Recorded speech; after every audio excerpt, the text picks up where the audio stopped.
De la bupivacaína vamos a tener que este bloquea la iniciación y la conducción del impulso nervioso al disminuir la permeabilidad de la membrana neuronal a los iones sodio, lo que va a inhibir la despolarización y bloquea la conducción. De estos vamos a tener las vías de administración intramuscular, subcutánea, intradérmica, epidural, intraarticular, intratecal, perineural, perióstea, ¿no? La semivida de este va a ser de 2.7 horas en adultos y de 8.1 horas en neonatos. Su excreción va a ser renal y solo el tratamiento se va a excretar sin cambios en la orina. Su Jessica, una eficacia va cosita a ser... así, perdóname que te interrumpa antes de que se me vaya esta idea. Nosotros sabemos cómo o cuál es el sitio de acción, ¿no es cierto?, de estos anestésicos locales, y no solo para el grupo, para los demás chicos, especialmente quienes hayan sido estudiantes del doctor Juan Carlos Maldonado. ¿Cuál de las propiedades físico-químicas de los fármacos es la que en este caso actúa en los anestésicos locales para ingresar a través de la membrana del neurolema y no que regrese, no, no que salga del axón, de la neurona?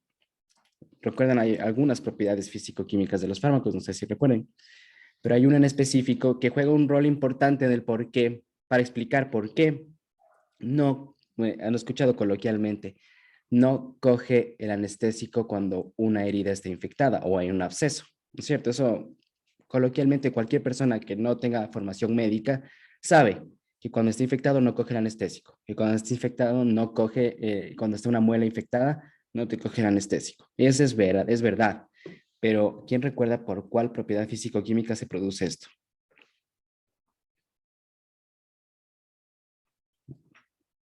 No sé si recuerden el tamaño de la molécula, liposolubilidad, grado de ionización, superficie de absorción. Y de una vez les explico eh, ya médicamente por qué no coge cuando está una herida infectada. No creo que era lo de la liposolubilidad. No, de hecho es el grado de ionización. Verán, ¿cómo funciona? Si ustedes recordarán, hay algunas de estas propiedades físico-químicas que hacen que los fármacos se absorban en mayor o menor medida. Uno de estos es el grado de ionización. Y para que no se olviden nunca, los fármacos que se absorben o que atraviesan membranas son los no ionizados, los que no son ni positivos ni negativos, no tienen carga eléctrica.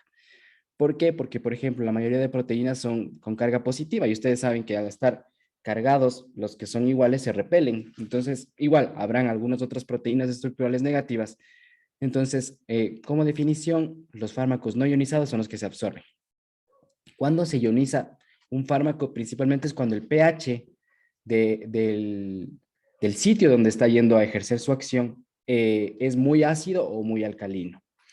En el caso de las heridas infectadas, el medio donde están un montón de células muertas, donde se liberan los ácidos nucleicos de los núcleos de estas células muertas, ¿no es cierto? Es un medio ácido en general. El medio infeccioso es ácido. Entonces entra nuestro anestésico local. Como está muy ácido, se ioniza y no le permite, está ionizado, no le permite ingresar o atravesar la membrana del neurolema. Entonces, este es el motivo médico o científico de por qué no coge el anestésico cuando está una persona con alguna herida infectada, ¿no? Y ahí, ¿qué se hace? Pues tratar de hacer un bloqueo en rama en una porción pues más proximal, ¿no? O sea, si está herida en la uña, tal vez no pueda, perdón, en el pulpejo del dedo, tal vez no pueda inyectar directamente el anestésico, pero así hacer un bloqueo del dedo, ¿no? Eso es una idea. Igual, por ejemplo, los odontólogos, si está una muela infectada, probablemente no pueda aplicarlo directo, pero sí en una troncular, ¿no? Y de esta manera lograr el efecto anestésico. Eso quería comentarles porque me estaba revisando ahorita el mecanismo de acción y recordé esto, ¿no? El grado de ionización o el estado de ionización es importante aquí en los anestésicos locales. Sigamos, por favor. Ya. Este tiene un inicio de efecto lento a los 10 minutos y su duración es de aproximadamente 4 horas. De igual manera va a tener efectos a nivel del sistema nervioso central, cardíacos, respiratorios y gastrointestinales. En la contraindicación va a ser a la hipersensibilidad a este tipo de anestésicos tipo amida y sensibilidad a los parabenos. Y de igual manera, como les mencioné, no usar con epinefrina Las dosis van a ser sin epinefrina, líquido parenteral del 0.5%, o también tenemos en otra concentración del 0.75%, con dosis de 2 miligramos por kilogramo, o de 175 miligramos dosis, o de 400 miligramos cada día, ¿no? El costo de este va a ser de $3.82 en una concentración del 2%. No le pases, Jessica. Chicos, aquí hay un dato importantísimo que tal vez es uno de los 2 o 3 datos más importantes de la presentación de hoy, y es el tiempo en el cual inicia el efecto anestésico de los anestésicos locales y cuánto dura. Eso va a marcar su accionar cuando vayan a realizar un proceso de sutura, porque miren, en lidocaína, que es principalmente lo que se usa, ¿no? Lo más clásico, podemos ver que el inicio del efecto es entre 2 y 5 minutos. Entonces, no tiene sentido que nosotros logremos aplicar el anestésico e inmediatamente pasamos la aguja. El paciente le duele y créanme, chicos, que se ha visto cientos de veces. Y le dicen, tranquilo, ya le coge, es que espere un poquito, es que ya le va a coger. Y terminamos de suturar en 3 minutos antes de que siquiera el paciente esté anestesiado. ¿Sí? Entonces, antes de pasar el primer punto, hay que cerciorarse de que el paciente está verdaderamente anestesiado. Podemos ya todo hecho una asepsia y antisepsia con los campos respectivos, con material estéril, con una aguja nueva y estéril, obviamente. Podemos probar, ¿no? Ya ver si siente, si no le duele y por favor, paciente, si lo siente, le duele, seamos un poco sensibles con eso, ¿no? No vamos a, porque viene, por ejemplo, en un estado de embriaguez, sabemos que puede que sienta menos, ¿no? Pero tengan en cuenta que esa persona puede ser un familiar suyo, ¿sí? Tengamos ese grado de respeto siempre por los pacientes. Y si podemos, de alguna manera, hacer que este procedimiento sea menos doloroso, pues hagámoslo bien, ¿sí? Entonces, miren, tiempos de acción de inicio de lidocaína, 2 a 5 minutos. ¿Cuánto dura? 1 hora, máximo 2 horas, sin epinefrina, ¿no? Con epinefrina tiende a durar un poco más. Ya recordé lo que les iba a decir. La tercera función de añadir epinefrina al anestésico es obviamente que no tenga una distribución sistémica, o sea, que se quede localmente. Esa es otra de las cosas, porque, como dicen sus compañeros, hay un síndrome bastante complejo de tratar, que es la toxicidad sistémica por anestésicos locales. Tiene un acrónimo, es el síndrome de LAST. Entonces, también nos sirve para que se quede ahí, ¿no? Circunscrito el efecto del anestésico local. Entonces, esto es de ley pregunta de pruebas, de exámenes, todo. ¿Cuánto tarda en iniciar la lidocaína y cuánto dura su efecto? E igual a bupivacaína, que tiene otras funciones. Tal vez si tenemos que hacer una sutura más larga, podemos utilizar esta, porque miren que dura hasta 4 horas. Pero también tengan en cuenta que inicia a los 10 minutos, no van a empezar a suturar antes de ese tiempo, ¿no? Eso es importantísimo. En cuánto inicia y cuánto dura. Sigamos. Ya. Síguele, Javi. Ya, y tenemos también de la mepivacaína, que esta va a bloquear de manera reversible la conducción nerviosa por la disminución de la permeabilidad de la membrana de los nervios a los iones sodio, ¿sí? Va a disminuir lo que es la velocidad de despolarización de la membrana y va a aumentar el umbral de excitabilidad eléctrica. De igual manera, este va a tener una semivida en adultos de 1.9 a 3.2 horas y en neonatos de 8.7 a 9 horas, y su excreción va a ser renal. El inicio de efecto de este va a ser de 2 a 5 minutos y su duración va a ser de 120 minutos. Vamos a tener aquí que la vía de degradación más saturable va a ser más saturable que la de la lidocaína. De igual manera vamos a tener efectos a nivel del sistema nervioso central, cardíacos, y en las contraindicaciones vamos a tener que si es que puede ser también contraindicado en el embarazo, con este fármaco y también principalmente por el metabolismo hepático fetal. La dosis, tenemos una solución inyectable al 3% con una dosis de 5 miligramos por kilogramo, su dosis máxima es de 400 miligramos y el costo de este es de $12.15. ¿Síguele? Ya. Ahora hablando con una de las contraindicaciones del uso de lidocaína más epinefrina. Tenemos dentro de las contraindicaciones que se va a dar en pacientes con hipersensibilidad a los principios activos o alguno de sus excipientes. También va a estar contraindicado en lo que es la taquicardia paroxística, en arritmia absoluta con frecuencia cardíaca rápida, en glaucoma de ángulo estrecho, y también va a estar contraindicado administrar por vía intravenosa. Ahora, dentro de esta, la más importante es que como sabemos, la epinefrina se agrega al anestésico local por varias funciones, como ya lo menciona el doctor. Primero, para prolongar lo que es la duración de la anestesia. Segundo, para proporcionar una vasoconstricción local y disminuir lo que es el sangrado quirúrgico. Y tercero, para disminuir la toxicidad sistémica al reducir la velocidad de absorción del anestésico hacia la circulación. Y también para evitar lo que era el síndrome de toxicidad sistémica por anestésicos locales, que es una complicación con alteraciones cardiovasculares y neurológicas. ¿Ya? Entonces, nosotros tenemos que evitar administrar lo que es la epinefrina más lidocaína en sitios anatómicos con arterias terminales, es decir, en arterias que son las únicas que van a irrigar a ese órgano.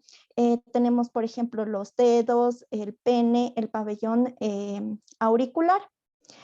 Esto se debe a que la epinefrina puede estrechar las arterias y reducir la irrigación a estos órganos, lo cual puede ocasionar varias complicaciones como espasmo arterial, una isquemia o una gangrena distal en el sitio de infiltración del fármaco.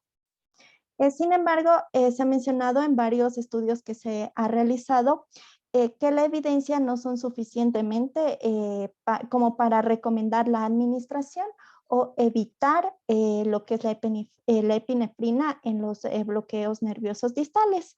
La evidencia es sumamente baja, sin embargo, se tiene que tomar en cuenta para evitarlo. Un ratito, Paulina, no le pases. Sí, de hecho, justo es lo que les comentaba muy bien. Lo que sí, chicos, es una contraindicación absoluta es pacientes que tengan ya evidencia de enfermedad arterial periférica, ¿no? O sea, en ellos, si ya no nos vamos a estar jugando de que sí o no, ellos contraindicado absoluto utilizar epinefrina en estos sitios anatómicos con arterias terminales. Sigamos. Ya, listo. Después tenemos que hablar de la sobredosis de anestésicos locales. Como ustedes han de haber visto en los hospitales, son muy pocas personas que calculan en sí la dosis de los anestésicos locales porque ya uno se confía de que no tiene muchos efectos y simplemente tiene una dosis estándar para todo. Pero tenemos que tener en cuenta que los anestésicos locales sí causan efectos si están colocados en una sobredosis. Esta sobredosis va a depender del agente anestésico, de la potencia, de la presencia o no del vasoconstrictor, de las propiedades farmacocinéticas y propias de cada individuo. Los síntomas que puede causar son síntomas locales, que estos se pueden manifestar como edema, inflamación y daño en nervios periféricos, y síntomas sistemáticos en los cuales van a estar causados por altas concentraciones plasmáticas de anestésicos locales. Como pueden ver en la imagen, dependiendo de la dosis que es aplicada, mientras más dosis y más tiempo pasa con la sobredosis del paciente, va a empeorar los síntomas. Puede empezar con un adormecimiento de la lengua y de la boca, luego va aumentando alteraciones sensoriales y de la conducta, contracciones musculares, inconsciencia, convulsiones generalizadas, falla respiratoria, toxicidad cardiovascular, paro cardíaco y por último la muerte.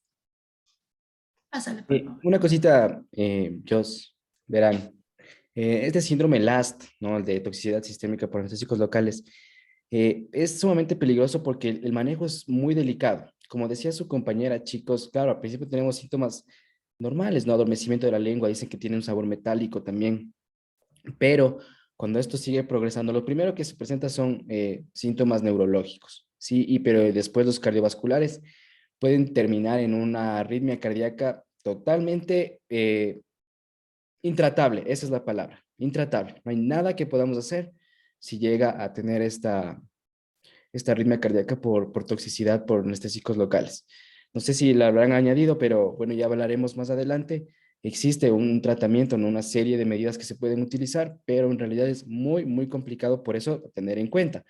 Ya sabemos que la dosis del anestésico depende de la herida, depende las características clínicas del paciente, pero siempre tengan en cuenta la dosis máxima, la dosis a través de la cual ustedes no pueden pasar porque manejar un DAST es sumamente, digamos, por favor. Listo. Y exactamente como decía el doc, tenemos el antídoto o las medidas que debemos establecer cuando pase esta sobredosis. Primero, suspender la administración del anestésico local. Segundo, nos comentaba pedir ayuda o solicitar un kit de toxicidad de lípidos, que es el que ya les voy a comentar. Tercero, un manejo rápido y efectivo de la vía aérea para prevenir hipoxia, hipercapnia o acidosis. Cuarto, establecer la terapia de emulsión lipídica. Y 5 ya sería el control y vigilancia del paciente puede tener convulsiones, o sea, las complicaciones que pueda tener. Entonces, ¿qué es esta terapia de emulsión lipídica? Esta es una emulsión que está compuesta por triglicéridos y fosfolípidos, entre los cuales los más conocidos que nos mencionaba era el intralipid, el liposin 3 o el nutrilipid. ¿Cómo van a actuar estos? Tienen dos mecanismos. El uno, que es un mecanismo eliminatorio o denominado lipid sink, y el otro que es no eliminatorio. En el primero, que es eliminatorio, lo que hace el lípido al entrar es como que se une o le secuestra al tóxico, que sería el anestésico local, y lo elimina. Y esto va a limitar los efectos adversos que está causando en los tejidos diana. Aparte de esto, tiene el mecanismo no eliminatorio. ¿Qué hacen esto? Nos indicaba que tiene una acción iónica en la cual actúa directamente sobre los canales de calcio dependientes de voltaje. Y esto hace que aumente el calcio intracelular. Entonces, al aumentar el calcio intracelular, esto actúa principalmente en las respuestas cronotrópicas e inotrópicas del corazón y aumenta el bombeo de la sangre. ¿Cómo se va a dosificar esto? Tenemos presentaciones en bolo, tenemos que puede ser en bolo o en infusión. Sin embargo, nos decía que no hay mucha diferencia entre esto. Lo importante es iniciar súper rápido el tratamiento. Entonces, en un paciente que tenga más de 70 kilogramos, tenemos el bolo de 100 ml de emulsión lipídica al 20% rápido en 2 a 3 minutos. O la infusión de emulsión lipídica al 20%, que sería de 200 a 250 ml en 15 a 20 minutos. Y en pacientes menores que tengan un peso menos de 70 kilogramos, tenemos el bolo de 1,5 ml por kilogramo de emulsión lipídica al 20%, pasado rápido en 2 a 3 minutos, o la infusión de emulsión lipídica al 20% en una dosis de 0,25 ml por kilogramo por minuto. Nos comentaba si el paciente persiste inestable, es decir, no se controlan los síntomas, se puede dar un nuevo bolo por 1 o 2 veces a la misma dosis que ya les mencioné, o duplicar la tasa de infusión, y hay que tener en cuenta que la dosis máxima de este es de 12 ml por kilogramo de peso. Sí, de hecho, chicos, esa era una de las medidas que les decía que se pueden hacer para contrarrestar un LAST, que es esta terapia con lípidos, una emulsión de lípidos intravenosos. Sí, el mecanismo, como nos describía Jocelyn, es complejo, no es del todo entendido. Se cree que uno de los principales es que arrastre, ¿no? Que arrastre las moléculas del anestésico con las moléculas de los lípidos, o también que se lleve, más o menos, para que se entienda, que se lleve el fármaco a los sitios donde no causen tanto peligro, que se lleve a tejido celular subcutáneo, que se lleve al hígado, pero que se aleje de principalmente encéfalo y corazón, ¿sí? Porque ahí es donde produce su mayor cantidad de efectos adversos. Entonces, ya saben, esta igual es una pregunta de cajón. El antídoto para síndrome de toxicidad sistémica por antianestésicos locales es la terapia o emulsión lipídica intravenosa al 20%, ¿sí? Esa es la concentración, ¿de acuerdo? Sigamos. Ya, y considerando todo lo que ya hemos hablado de eficacia, seguridad, conveniencia y costo, pásalo otra vez, Javi. El más conveniente sería la lidocaína. Pásale, por favor.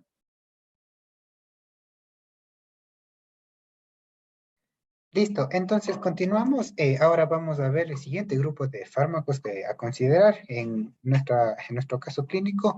Serían la analgesia, en donde aquí volvemos a recordar lo que les había comentado, la escala visual analógica y lo más importante, lo que es la escala analgesia de la OMS.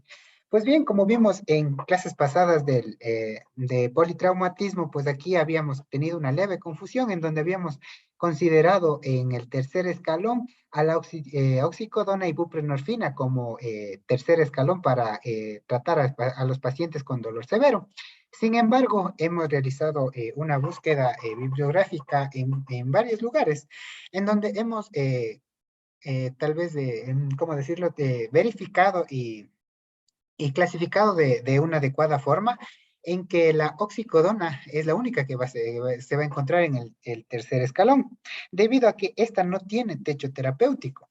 Sin embargo, en comparación a lo que es la buprenorfina, esta sí tiene techo terapéutico, y como nos decía el doctor en las clases pasadas, pues bueno, el techo terapéutico va a ser muy importante debido a que si le damos mayor dosis, esta, a pesar de la dosis, esta no va a tener efecto. Entonces, es por este motivo en la cual le consideramos como únicamente a la buprenorfina como segundo escalón para el dolor moderado.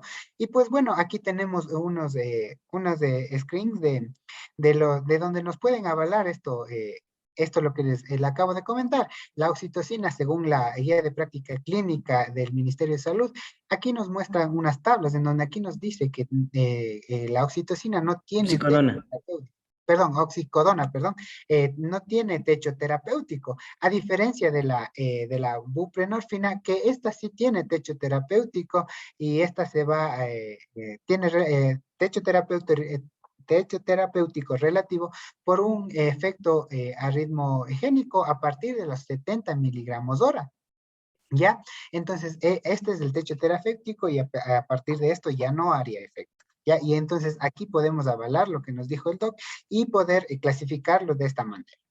Ok, bien, bien, Javier. A ver.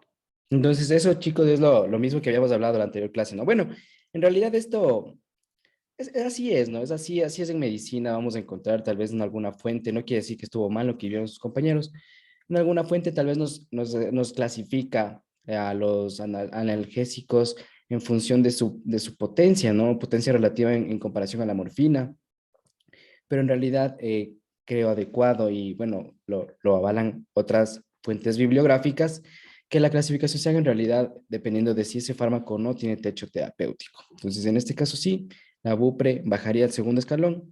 La oxicodona, me parece que también leí en alguna parte que podía tener techo, pero bueno, en este caso dejémoslo ahí en el tercer escalón a la oxicodona.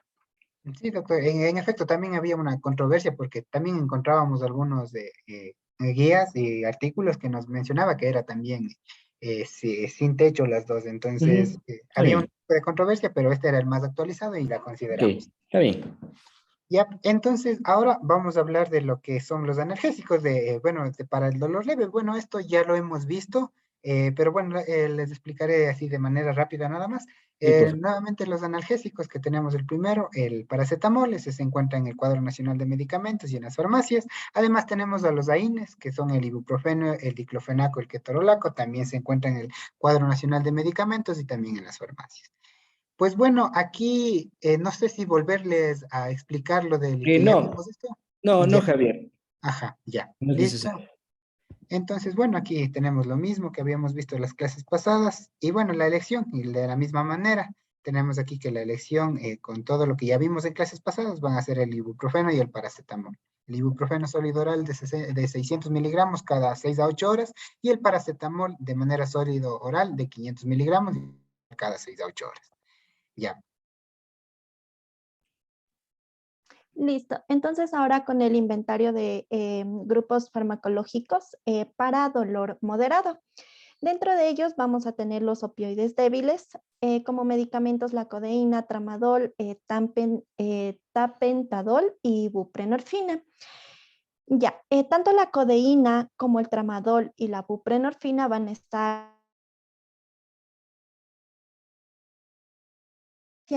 El tapentadol no lo vamos a encontrar en el Cuadro Nacional de Medicamentos, pero sí en farmacias. Síguele, por favor. Listo. Entonces, Doc, ¿esto igual les hablo No, estos ya o vimos, ¿no es paso? cierto? Ya Ajá, vimos los dos. sí. No, saltémonos dos. Ujú.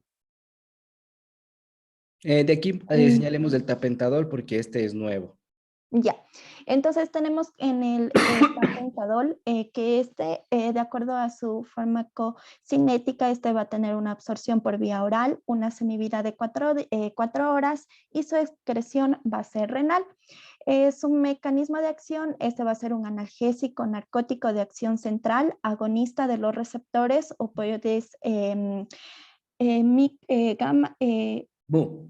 Miu. ya, ya. Y la recaptación de noradrenalina. Ya.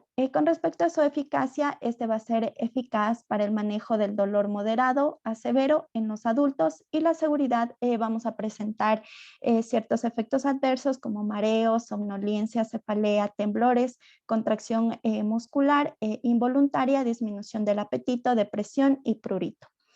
Ya, esto va a estar contraindicado en aquellos pacientes con hipersensibilidad, depresión respiratoria, asma bronquial aguda o grave, ilioparalítico, intoxicación aguda por alcohol y por hipnóticos.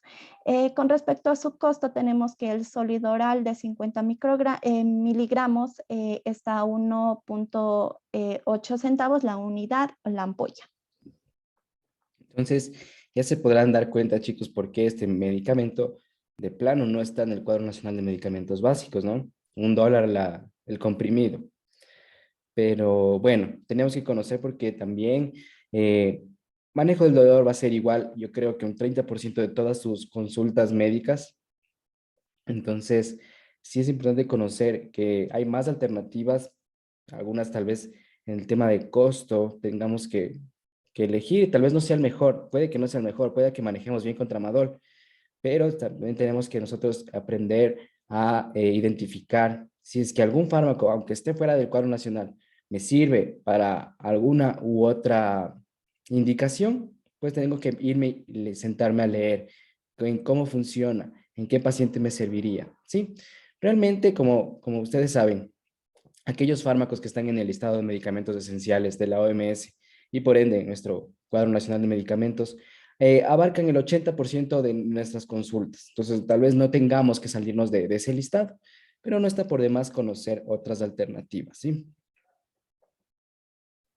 Ya. Bueno, aquí hablando ya del tapentadol únicamente, tenemos que la dosis va a ser de 50 a 150 miligramos con un intervalo de administración cada 4 a 6 horas. Se lo va a administrar por vía oral y la duración del tratamiento va a estar individualizada en función de la intensidad del dolor. Síguele, por favor. Otro clic. Bueno, en cuanto aquí nuestro medicamento P de elección va a ser, tomando en cuenta la eficacia, seguridad, conveniencia y costo, va a ser el tramadol, lo cual va a estar en una presentación de líquido parenteral con una dosis de 150 a 400 miligramos en infusión continua en 24 horas. Ya, entonces chicos, aquí viene una diferencia, ¿no? Con el caso anterior, que en la parte de la selección razonada de medicamentos, antes estábamos desde el principio dirigiéndonos a un paciente politraumatizado. En cambio aquí no es un paciente probablemente que tuvo un accidente tan grave, sí tiene algunas laceraciones, algunos cortes, pero no está pues con un dolor de 8, 9 o 10 en la escala del dolor, ¿no?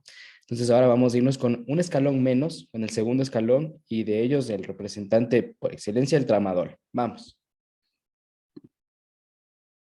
Ya. Bueno, ahora les vamos a hablar sobre el dolor severo. Entonces, de aquí tenemos los opioides como la morfina, el oxicodona, el fentanilo y el remifentanilo. Todos los encontramos en el cuadro nacional de medicamentos básicos y en farmacias, excepto la morfina, que no está en farmacias. Pásalo, por favor. Doc, ¿también hablo de esto? No, de aquí también, chicos, pues, volvimos a hablar de este tema a pesar de que escapa del enfoque de esta presentación por hablar del remifentanilo, ¿no? Porque vamos a la siguiente, al siguiente diapo, porque el remifentanilo, como ven, también es parte del cuadro nacional de medicamentos, o sea, es un medicamento esencial y no lo tratamos en la anterior presentación. Entonces, por eso les pedí a sus compañeros que le aumentemos aquí. Sigamos, Daniel. Ya, entonces hablo del remifentanilo. Sí, por favor. Ya. Bueno, tenemos el remifentanilo, que es un agonista selectiva de los receptores opiáceos mu. Este tiene un comienzo rápido y una duración muy corta. Su absorción es intravenosa, su semivida es de 3 a 10 minutos y su eliminación es renal. Este va a ser eficaz como un agente analgésico para ser utilizado durante la inducción y el mantenimiento de la anestesia general bajo una estrecha supervisión. Con respecto a su seguridad, puede producir apnea, rigidez muscular, náuseas, vómito, hipotensión, escalofríos, bradicardia y depresión respiratoria aguda. Su conveniencia está contraindicado en hipersensibilidad y no se recomienda para uso intratecal o epidural. Su costo de sólido parenteral de 2 miligramos está a 11,70 por ampolla. Una pregunta, ¿pudieron ver cuánto era más potente en relación a la morfina o en relación al fentanilo? Que ya sabemos que el fentanilo es de 10 a 20 veces más más potente que la morfina. Si no estoy mal, es 3 veces el fentanilo, no recuerdo muy bien. Pero bueno, en definitiva, es más fuerte que el fentanilo, ¿ok? No vamos mucho nosotros a utilizarlo a menos que nos dediquemos a eso, ¿no? Anestesia, manejo del dolor, terapia del dolor. Pero bueno, esto es bueno saber que existe, que el fentanilo no es lo más fuerte que existe en el mundo, ¿no? Sí, doc, era 15 veces más potente que el fentanilo. Entonces, imagínate eso, estamos hablando 15 veces más que fentanilo, estamos más de 100 veces la morfina. O sea, este Sí, sí es el que de verdad te plancha, ¿no? sí. Ya, Dile, sigamos. por favor.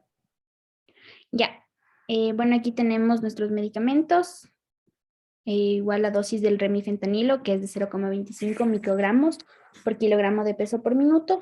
El intervalo de administración es cada 5 a 10 minutos y la vía de administración es intravenosa. Pásale, por favor. Y aquí tenemos nuestros medicamentos. Y bueno, nosotros escogimos a la morfina y la oxicodona como medicamentos P. Pásale, por favor. Bueno, ahora les voy a hablar de un tema muy interesante, pero lo voy a hacer súper corto. Es sobre la discrepancia del uso de la morfina. Entonces, bueno, cuando se escucha la palabra morfina, se suele causar pensamientos de miedo en los pacientes a los que se propone su utilización para quitar el dolor. Un ejemplo de esto es en el cáncer para cuidados paliativos. Y también hay que destacar que también profesionales de la salud pueden ser reacios a empezar un tratamiento con este medicamento, debido a que hay falta de formación acerca del mismo. Pero sin embargo, la morfina, así como otros fármacos, como sabemos, es un analgésico eficaz y seguro y se puede, o sea, si se usa de una forma correcta, se puede conseguir tratar el dolor en el 90% de los casos. Bueno, pero desgraciadamente se ha demostrado que hay falsas creencias que son persistentes en la población y también en profesionales de salud, ya que dicen que este grupo de fármacos no solo determinan un uso parcial y por lo tanto es ineficaz de los mismos, sino que incluso también pueden llevar al paciente a rechazar este tratamiento, que es beneficioso o sea, es necesario. Entonces tenemos ciertos miedos. Entonces, como el miedo es como que, el primer miedo es que la morfina es como el último recurso para los pacientes. Entonces, pues si es que el médico prescribe es porque no hay, o sea, piensan que porque no se prescribe no hay nada más que hacer y aquí el paciente ya va a entrar en una fase terminal de su enfermedad, pero esto es un mito, porque la morfina no se usa solo en la fase terminal, ya que hay pacientes que lo toman durante meses o años y también hay evidencia de que los pacientes en los que se consigue controlar el dolor viven mejor en comparación con los que siguen teniendo alteraciones como del sueño y del apetito debido a que tienen un dolor persistente. Entonces, el uso correcto de la morfina no va a reducir la duración de la vida, sino que va a mejorar la calidad de la vida. Los pacientes que no tienen dolor pueden mantener su autonomía, pueden estar lúcidos y tener pueden tener una vida digna durante la evolución natural de su enfermedad, sin que haya o sea, para que puedan tener una vida tranquila, por así decirlo. Entonces, bueno, la ausencia del dolor va a estimular la vitalidad del paciente para que pueda moverse, pueda descansar, dormir, hacer sus actividades de cierta manera normales. Entonces, la morfina no es un símbolo de muerte inminente y se debe simplemente considerar como un medio para controlar el dolor en una persona viva. También tenemos el miedo de que la morfina causa dependencia y adicción.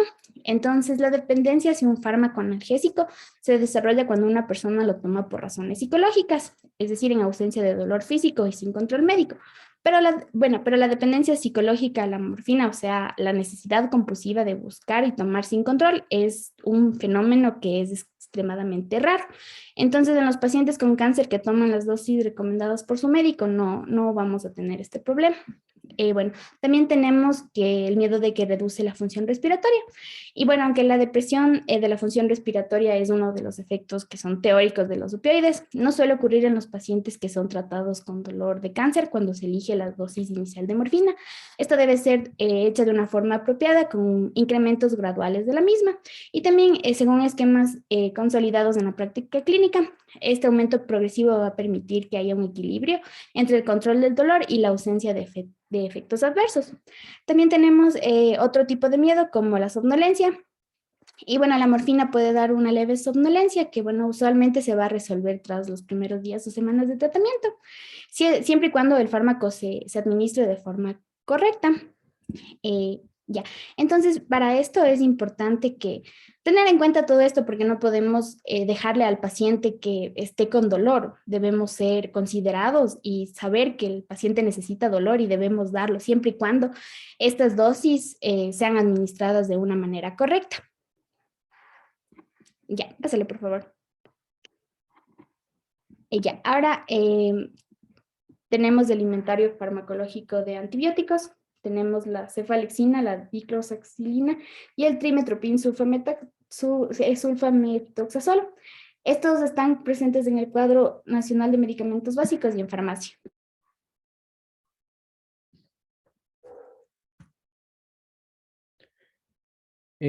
Chicos, yo creo que por tiempo nos vamos a saltar esto, ¿no? Porque igual esto me imagino que ya han visto en otros casos, porque no es de hecho no es el caso de herida, ¿no? Superficial. Así que pasémonos. Y también ya, yo les voy a dar un poquito de eso, ¿no? Eh, bueno, primero, sí les dije a sus compañeros que añadamos ese apartado pequeño sobre el miedo que genera tanto a médicos como a pacientes recibir morfina y que eso es algo con lo que ustedes tienen que ir ya totalmente cambiados de ese chip, ¿no? Es un fármaco muy bueno, es excelente, tiene una muy buena seguridad, no es costoso y debería ser una herramienta nuestra para aquellos pacientes que lo requieran, ¿no? Eso quería que se lleven también con ustedes.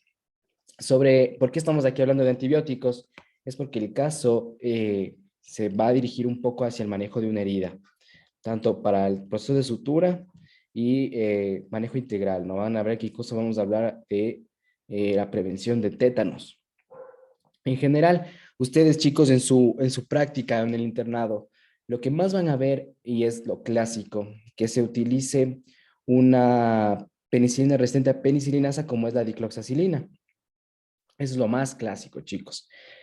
Porque tiene un buen espectro de acción, gram positivos y gram negativos, y sobre todo gram positivos resistentes a penicilinasa. Para eso sí, de hecho la función de este fármaco. Sin embargo, cuando ustedes vayan a revisar las guías y ya cuáles son las recomendaciones de antimicrobianos para heridas y cuáles son los mejores, sobre todo para todas aquellas infecciones de la piel en general. Doc, Sí, Darwin, ¿ibas a hablar de eso? exactamente, Doc. Ya, entonces, les dejo ahí, les dejo con Darwin. O no sé si estaba Daniela. Bueno, en definitiva, ya vamos a ver cuál es el mejor fármaco para manejar heridas de piel, ¿ya? Sigamos, chicos. Bueno, entonces, como ya nos estaba explicando usted o inició a explicarnos, era importante tomar en cuenta aquí los antibióticos, ya que en estos casos, como son las heridas, existe una mayor probabilidad, o mejor dicho, mayor riesgo de infecciones. Entonces, por eso hemos tomado estos tres, pero como nos había explicado, nos había enseñado usted en el día de la revisión, nos decía que en el caso de cefalosporinas iba a ser, bueno, servía como tratamiento, pero su espectro al ser solo actúa sobre los gram positivos y como sabemos en la piel podemos tener varios gérmenes aparte de los gram positivos. En este caso la herida puede encontrarse también sucia o podemos saber o no sabemos dónde estuvo el objeto o la cosa o el instrumento con el que se provocó la herida, por lo que pudo haber estado en contacto con superficies donde puede contaminarse con más gérmenes adicionales a estos. y ahí entonces la cefalicina prácticamente no va a hacer nada.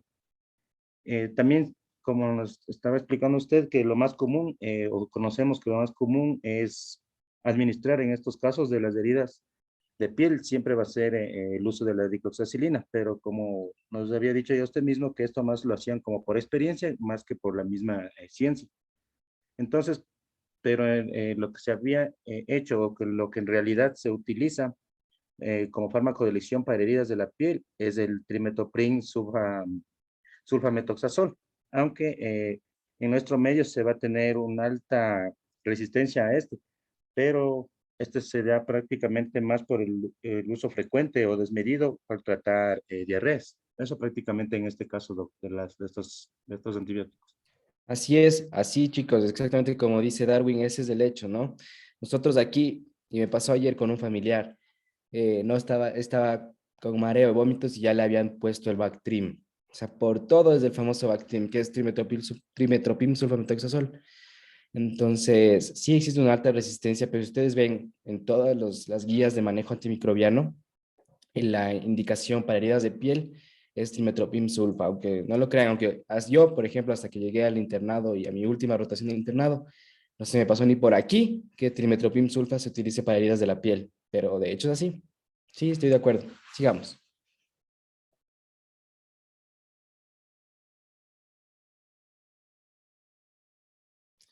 Aquí vamos a hablar un poco, muy brevemente, chicos, sobre el tema de cómo abordar una herida, ¿no? Que para eso, obviamente, ustedes lo ven en cirugía, pero no está de más. Ya, doc. Entonces aquí vamos a tener lo que es el manejo de la herida, que vamos a realizar lo que es un abordaje inicial, en el cual nosotros vamos a valorar lo que es la posición del paciente. En este nos mencionaba que es preferible mantenerlo acostado en el cúbito. Así la herida se encuentre en una zona que sea de fácil acceso para nosotros, para ya sea realizar la limpieza o las suturas, ¿no? Porque así evitamos lo que es un reflejo vasovagal. De ahí nosotros, el otro abordaje es la limpieza de la herida, ¿sí? En este nosotros vamos a utilizar lo que es la solución fisiológica, ¿sí? Y también la evidencia nos mencionaba que podríamos usar lo que es el agua del grifo. En lo que es antisepsia, nos mencionaba que se lo usa principalmente cuando la piel está íntegra y cuando no hay presencia de heridas. Caso contrario, no se lo necesita, ¿no? El paño estéril, en cambio, nos mencionaba que se iba a colocar lo que era, así como ustedes pueden visualizar en la imagen, esa chiquita que está intermedia, ese es un paño fenestrado que nosotros vamos a usar principalmente para realizar lo que es las suturas de nuestros pacientes, ¿no? Nos mencionaba que si la herida es sucia o contaminada, se iba a realizar lo que es una nueva irrigación, ¿sí? Para poder volver a realizar y poder tener un lugar estéril de nuestra herida. La anestesia local, en la mayoría de los casos, nosotros la utilizamos ya sea para realizar lo que son las limpiezas de la herida quirúrgica o si no para infiltrar al momento de las suturas.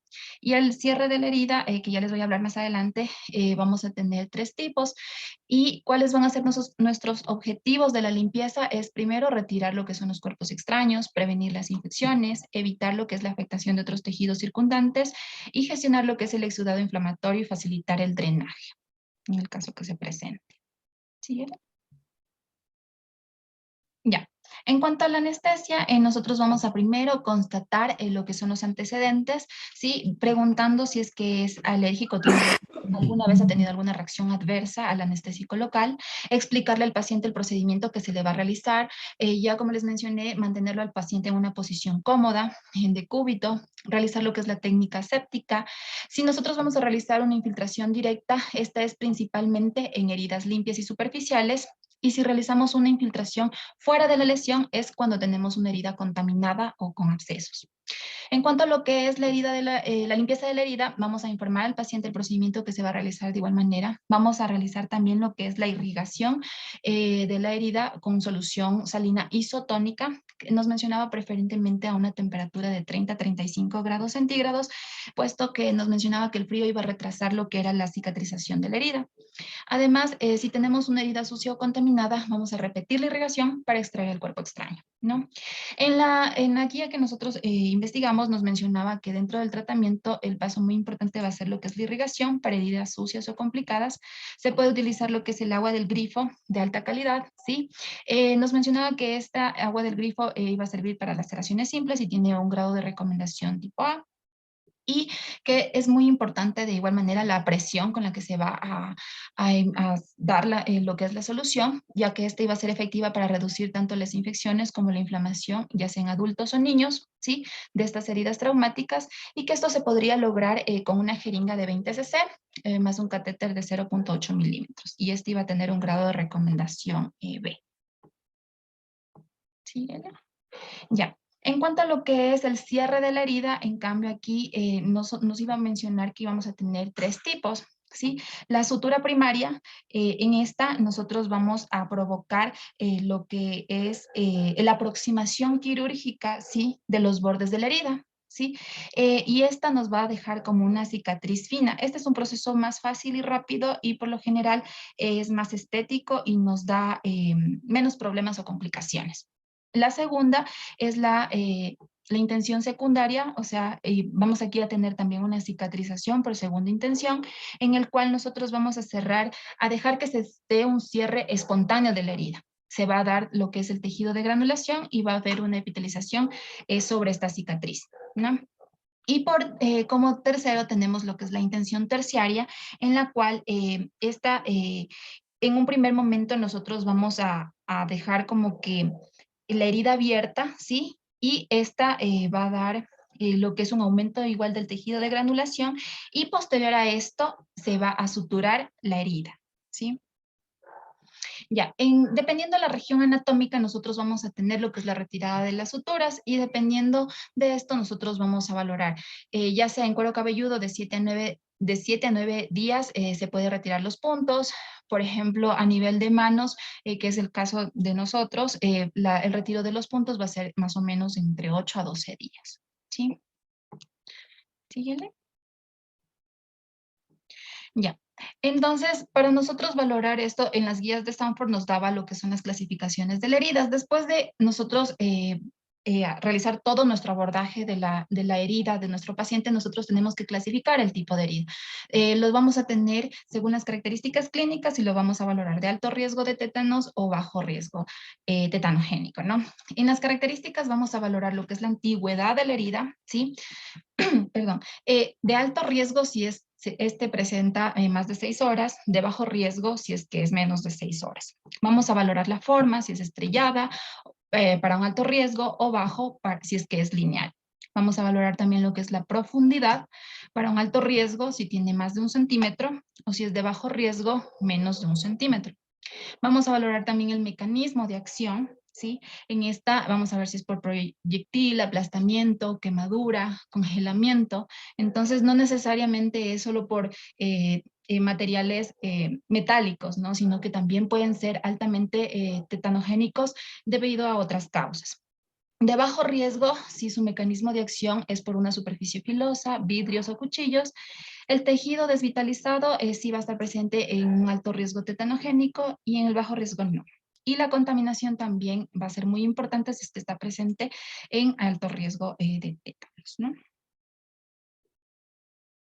Ya, aquí nosotros nos explicaba lo que es un esquema de vacunación que nosotros vamos a tener en cuenta según los antecedentes de la vacunación antitetánica, tanto para una herida sucia de alto riesgo o una herida limpia de bajo riesgo, ¿no? Entonces aquí nosotros vamos a tener lo que es el toxoide tetánico y diftérico, ¿sí? Y también lo que es la inmunoglobulina antitetánica. Entonces, si nosotros vemos que nuestros pacientes desconocen la vacuna, o si es que tienen menos de 3 dosis de su esquema, aquí principalmente las personas que no han completado su serie de vacunas deben hacerlo, ¿no? Y lo pueden hacer con el toxoide tetánico diftérico, si es que es una herida sucia de alto riesgo. Y también ellos pueden administrarse lo que es la inmunoglobulina antitetánica. Pero si es que nuestro paciente igual desconoce de su antecedente de vacunación o tiene menos de 3 dosis, en una herida limpia de bajo riesgo, solo se va a colocar el toxoide tetánico y diftérico. Si en cambio, como antecedente tenemos de 3 o más dosis, en una herida sucia de alto riesgo, no se va a colocar la del toxoide tetánico, solo si es que tiene, se va a colocar si presenta más de 5 años desde la última dosis del refuerzo. Caso contrario, no. Y la inmunoglobulina no se va a colocar. Y en heridas limpias, si es que tiene de 3 o más dosis, ya no se coloca ninguna de estas vacunas. Perfecto, perfecto, Jessica. De hecho, chicos, esto les pedí a sus compañeros que aumenten, a pesar de que normalmente no lo hubiéramos visto, porque es algo que nunca vi yo. Nunca, chicos. Y ustedes van a ver un montón de heridas en su rural. Entonces, no es como aprendimos igual, como digo, de niños. Me corté con un fierro, ese tiene tétanos. Tétanos te puede dar por una mordida de perro, ¿sí? Normalmente uno tiene miedo de la rabia, pero no del tétanos, ¿no? Como vieron, una mordida de perro es una herida con alta probabilidad de ser tetanogénica, ¿sí? Por las características que ya vieron y que ya presentó Jessica.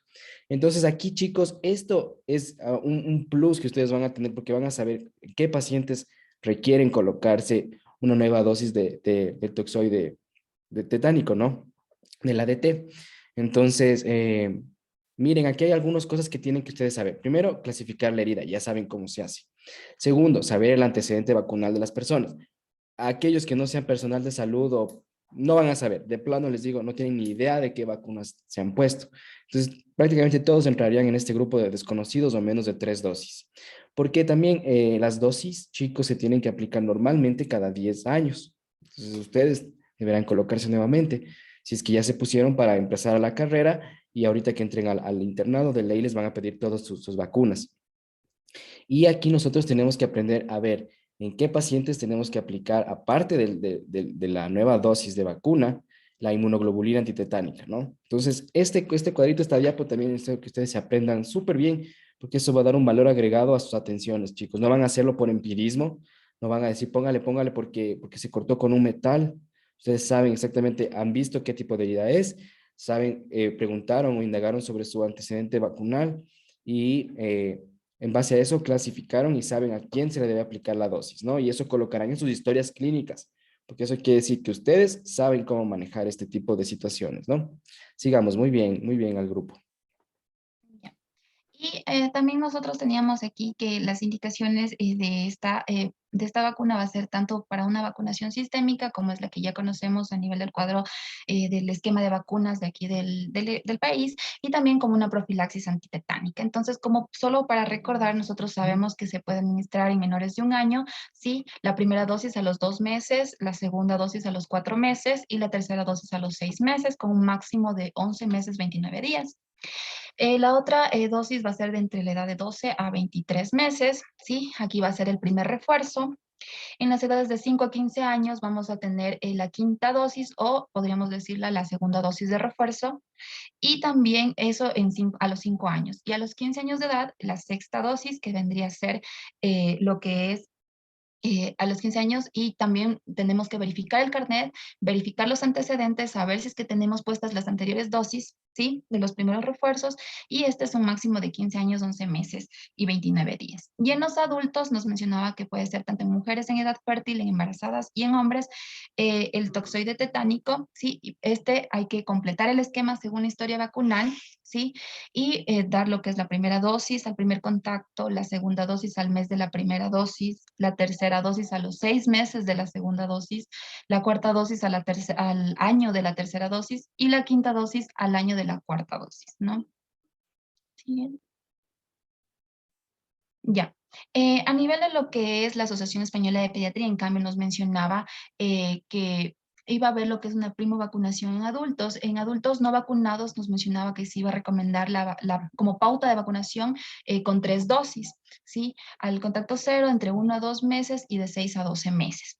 En pacientes que hayan tenido o que tengan una vacunación incompleta, nos mencionaba que no se debe reiniciar la pauta de vacunación independientemente del tiempo pasado desde la última dosis, ¿sí? Y se debe completar la pauta hasta administrar lo que son las 3 dosis, ¿sí?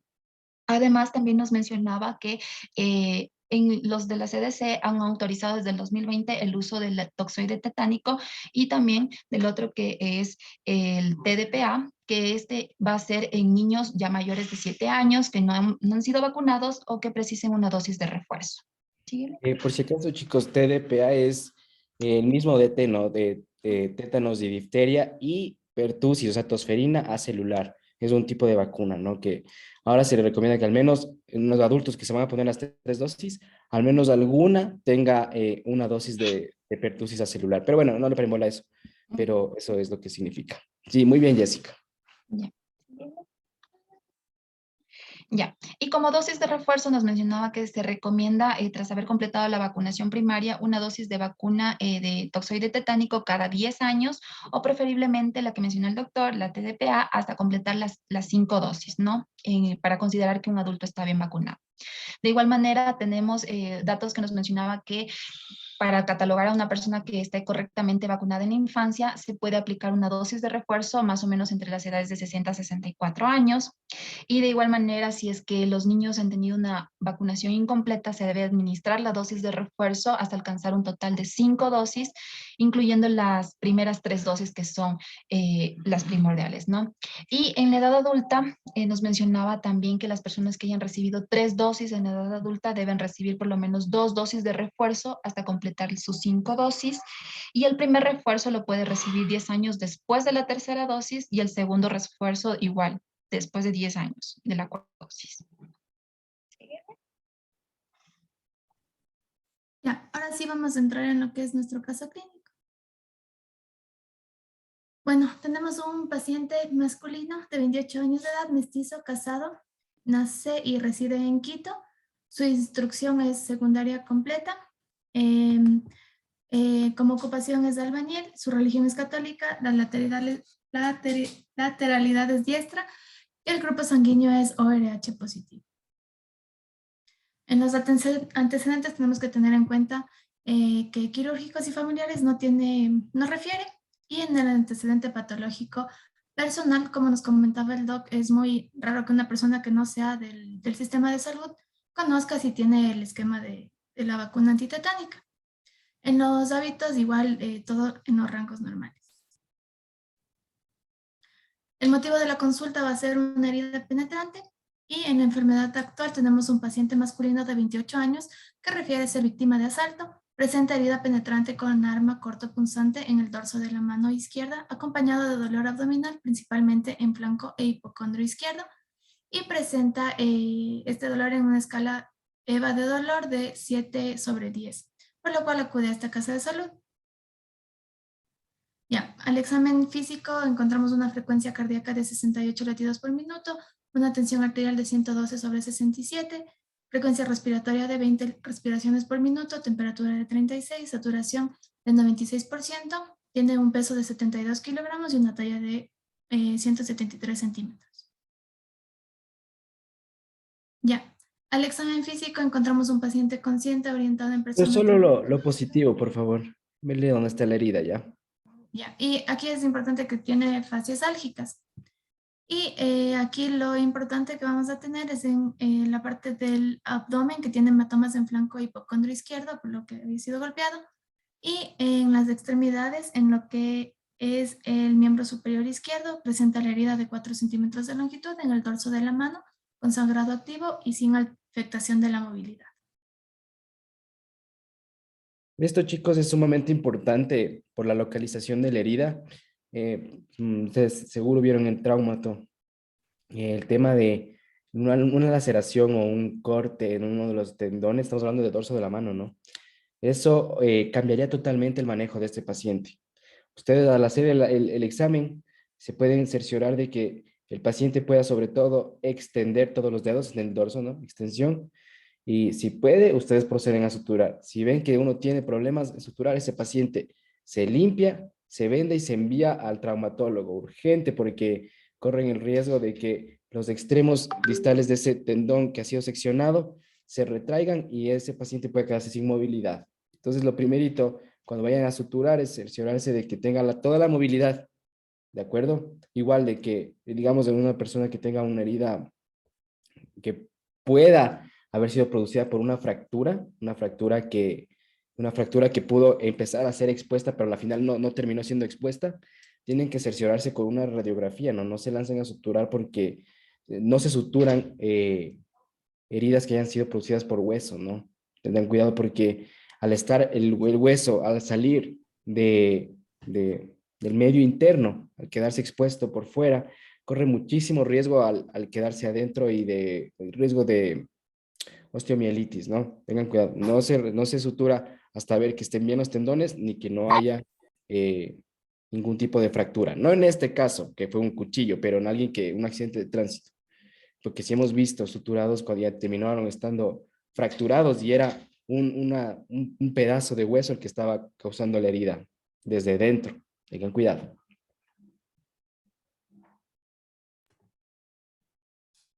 Ya, en cuanto a los exámenes complementarios, igual todo estaba normal, así que pásale nomás. Igual pásale. Ya, en lo que es imagen, de parte de los exámenes complementarios, se realizó la técnica FAST para evaluar si hay líquido libre y como impresión diagnóstica tenemos un estudio negativo para líquido libre. Pásale, Javi, por favor. Ya, y a este paciente igual le realizaron una RX de tórax, igual, totalmente normal. Y también le realizaron, como dijo el doc, para visualizar si hay alguna alteración o alguna fractura en tejido óseo y no se observó.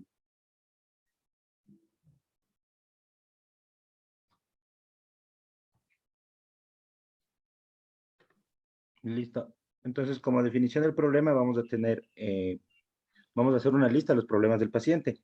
La lista de los problemas, los cuales son activos, ya que no tenía tampoco ningún antecedente patológico, vamos a enumerar que presentaba el dolor abdominal, la presencia de heridas cortopunzantes de la mano izquierda y también hipotermia.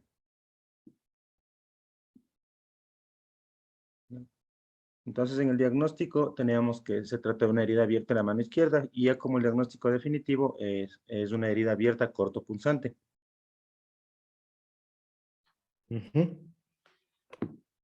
Ya, para escribir la herida, bueno, se trataba de una herida abierta, por lo que se observa la separación de los tejidos blandos de la piel. Y esto también tiende más fácil o rápidamente a infectarse. Entonces, esta herida cortopunzante que medía 4 centímetros de longitud estaba localizada en el dorso de la mano, pero no implicaba afectación en tendones, ya que mantenía la movilidad normal de todos sus dedos. Entonces, como la definición, tenemos que el paciente masculino de 28 años, perdón, con la presencia de la herida cortopunzante en el dorso de la mano izquierda, con el diámetro de los 4 centímetros de longitud, sin la afectación de la movilidad de los dedos, presenta el dolor a nivel del flanco e hipocondrio izquierdo, en donde se evidencia hematomas. Para esto se realizó los respectivos exámenes de imagen, tanto del abdomen como de la mano.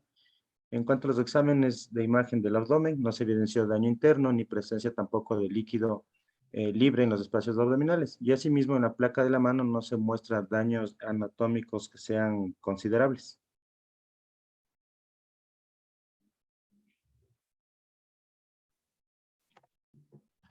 Bueno, entonces, una vez visto el caso, los objetivos terapéuticos que nos planteamos para nuestro paciente, pues bueno, van a ser la de suprimir la sensación de dolor del paciente mientras se realiza la limpieza de la herida.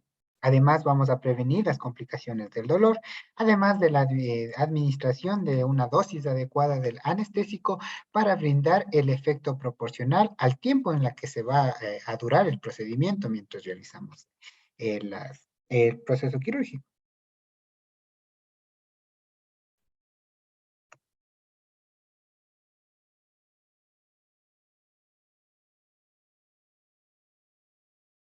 Ya, listo. Bueno, ahora les vamos a hablar sobre el tratamiento que elegimos para nuestro paciente. Para esto hay que tener en cuenta, bueno, nosotros escogimos a la lidocaína como nuestro medicamento P en nuestro paciente.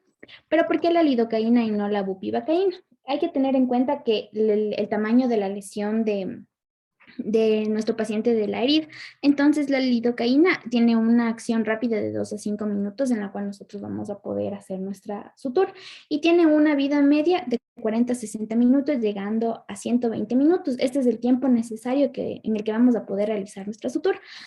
Comparándola con la bupivacaína, este tiene una duración de 4 horas que prácticamente ya no nos va a ser útil porque el tiempo es menos el tiempo requerido para realizar la sutura, al igual que con otros anestésicos locales. Pásale, por favor. Ya, entonces, bueno, como les mencioné, tenemos a la lidocaína, que este tiene la efectividad está indicado como anestesia local para uso en anestesia por infiltración y bloqueo nervioso. Entonces, ¿es adecuado el anestésico local para el paciente?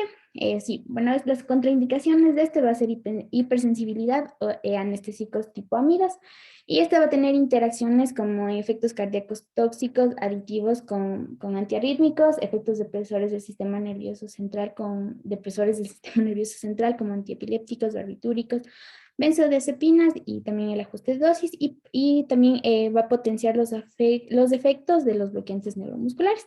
Entonces, la pauta de dosificación, tenemos lidocaína al 2% en ampollas de 10 mililitros, se debe administrar de 1 a 2 ml por cada centímetro cuadrado.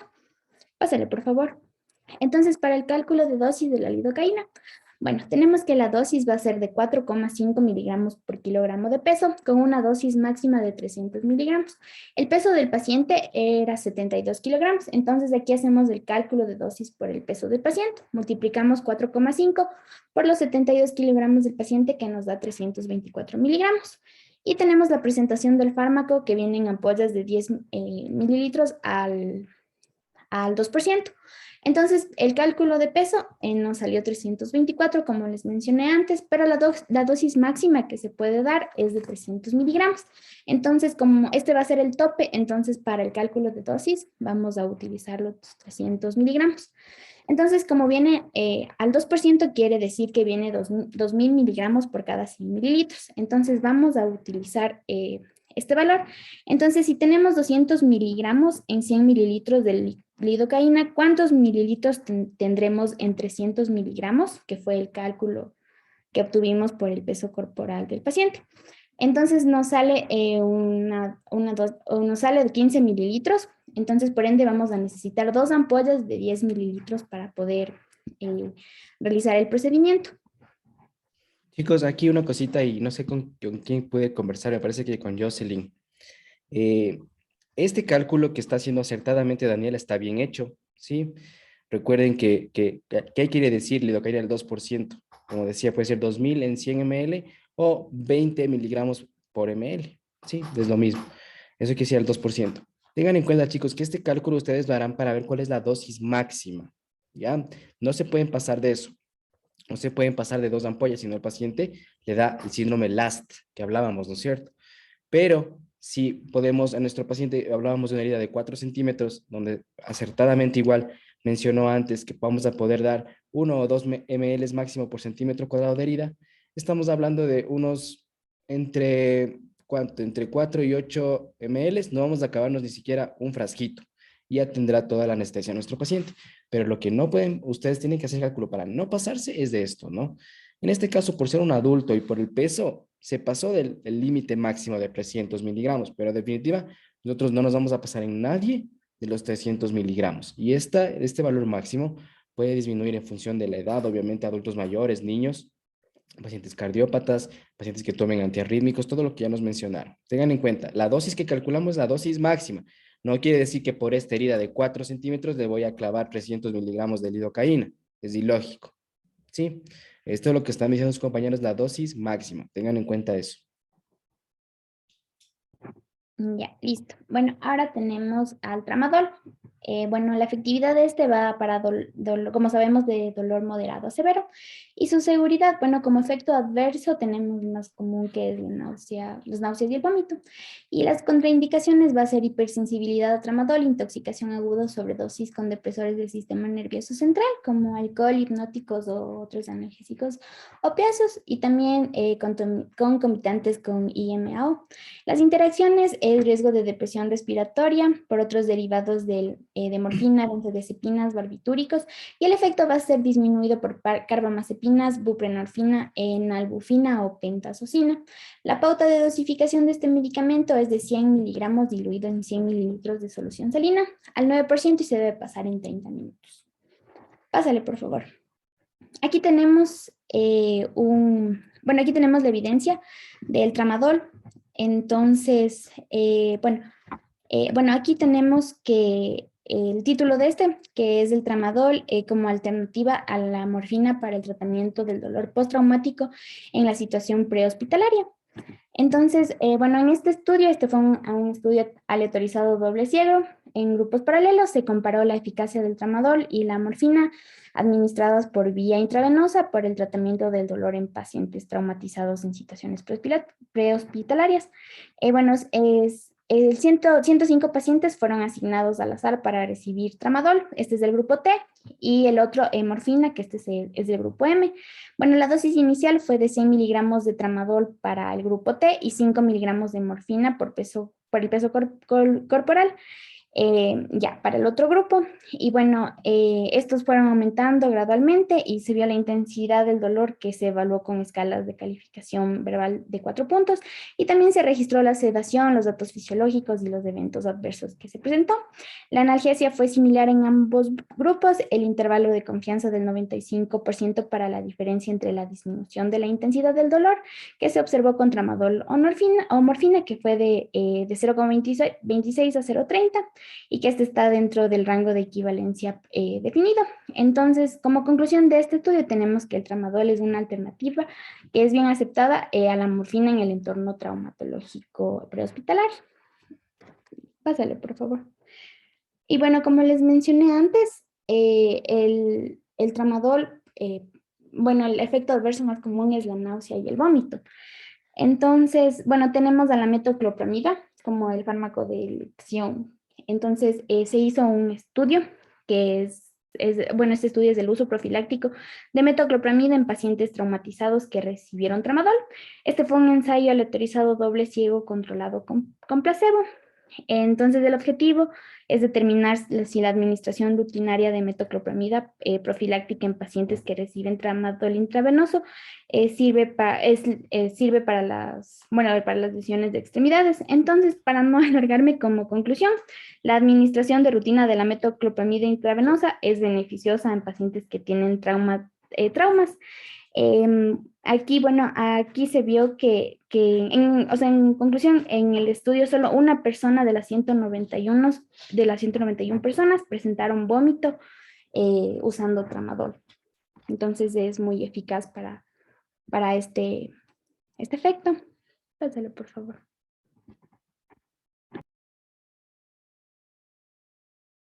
En cambio, en cuanto a los consejos de información, nosotros en el área de emergencia con nuestro paciente le vamos a brindar información, tanto a él como a los familiares o los cuidadores acerca de su patología y también vamos a promover su bienestar.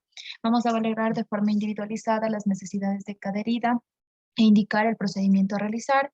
Se va a establecer un plan de cuidados, ya sea individualizado como el tratamiento farmacológico, viendo también lo que son los posibles efectos adversos o interacciones que pueda tener si es que está administrándose con otro fármaco.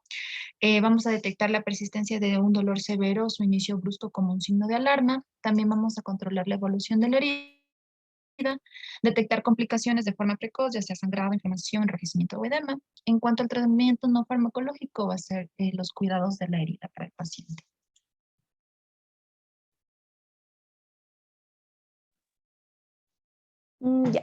Con respecto a la prescripción, Entonces tenemos vámonos aquí... solo a la parte del medicamento, ¿ya? No vamos a leer toda la evolución. Ya, listo. Bueno, perdón, o sea, sí en el expediente médico, pero solo vamos a hablar de la parte de medicamento, lidocaína 2%. Ya, listo. Entonces, en las indicaciones tenemos el Adcabandimelco, que nos indica la M sobre medicamentos. Tenemos aquí la lidocaína 2%, una 12 cc por herida subcutánea y lo vamos a administrar una sola vez. El tramadol sería 100 miligramos intravenoso diluido en 100 mililitros de solución salina al 0,9%. Esto lo tenemos que pasar de forma lenta en 30 minutos para evitar uno de los efectos adversos que ya lo mencionaron, que venía a ser las náuseas o el vómito, ¿no? Y esto también se lo va a administrar una sola vez. Como antibiótico tenemos el trimetoprim, sulfametoxazol, una tableta bioral cada 12 horas por 7 días. Ahí, por ejemplo, chicos, lo que ya nos faltó en el trimetoprim, nos faltó la dosis, ¿sí? 800 más 120. Sí, eso lo tengo en la receta. O también Ya, tenemos. es que acordaránse que no se pone exactamente lo mismo en el expediente que en la receta, ¿no? En el expediente va el fármaco, la dosis, la vía de administración, el intervalo de administración y la duración del tratamiento.